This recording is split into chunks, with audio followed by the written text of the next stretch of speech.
নমস্কার বন্ধুরা, আজ আমি বানাবো সম্পূর্ণ নিরামিষভাবে ফ্রায়েড রাইস। তাহলে তোমরা দেখতে থাকো। কড়াইতে জল দিয়ে লবণ দিয়ে দিলাম,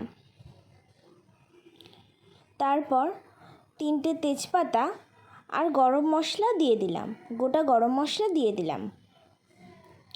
এরপর জল গরম হলে ধুয়ে রাখা চাল দিয়ে ঢেকে দেব। চালগুলো ঠিক এই পর্যায়ে আসলে 80% সেদ্ধ হলে ঝরিয়ে নেব। এরপর কড়াইয়ে ঘি দিয়ে দিলাম,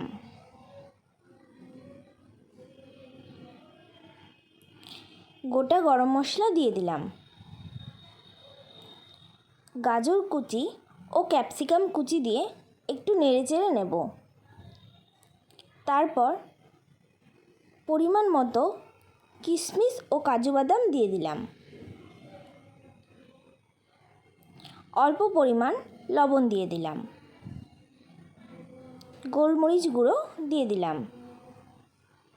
ভালো করে নেড়েচেড়ে দিয়ে দেব আরেকটু ঘি। এরপর নেড়েচেড়ে দিয়ে দেব পরিমাণ মতো চিনি। যে যেরকম মিষ্টি পছন্দ করো সে সেরকম দেবে। চিনিগুলো গলে গেলে দিয়ে দেব রাইসগুলো।